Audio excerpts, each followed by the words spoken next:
Но жаңа үй салынып жатыр. Лесной полянада.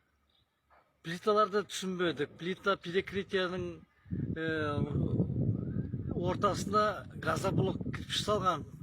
Қалай бұл анау? Ол несі қалай деуші еді? Шыдамдылығы қандай екен? Әйнектер мен есіктердің тұсында переклайдында жоқ. Қалай сонда мына кірпіш бір-бірін ұстайды? Сондай сұрақ туындап тұр. Кім біледі? Мынандай конструкцияны кім көрген? Жаңа үйлер салып жатыр міне. Комната бойымен жүріп өткен плиталар. Сіз қалай ойлайсыз? Бұлай конструкция көрдіңіз ба? Ал сөйлеңіз, айтыңыз. Жоқ, ондай көрген жоқпыз ғой. Бұл көбіне плита перекрытие салынады ғой. Иә. Сол, а мына пеноблок ол қайдан?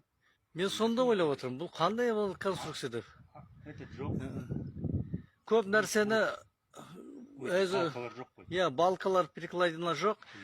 Тем более мына кірпіштің салмағы қалай ұстайды ма? 5 этаждан мынау салмақ асты сынса кетті ғой мына кірпіштің бәрі деп ойлаймыз. Бұл қалай ұстайды? Бұл сондай осындай жұмбақ болып тұр. Қалай перекладина салмай пластиковый әйнек деген ол шыдамайды, ол әйнек деген слабый ғой пластика. А кірпіштің салмағы өте көп.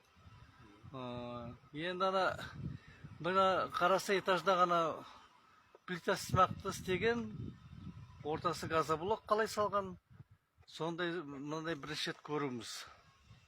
Бұл енді көп сауал тұр. Ертең мынау жарылып кетпей ме мына салмақтан? Сондай ойдамыз.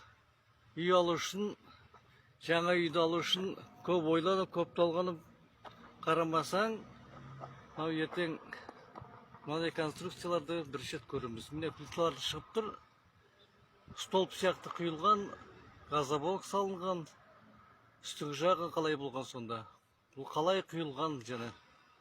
Жаңа арматура бар шығар, но сонда да мынадай мысалы кейбір әйнектерде несі жоқтар, перекладинада салмаған.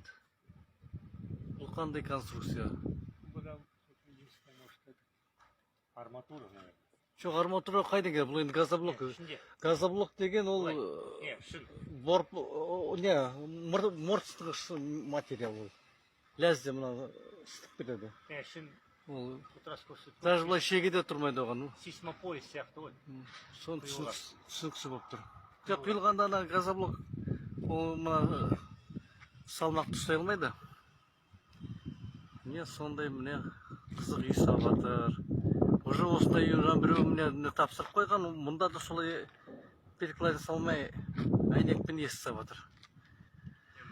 жатыр. Тем более жай жер емес, салмақ ғажап тұр мұнда.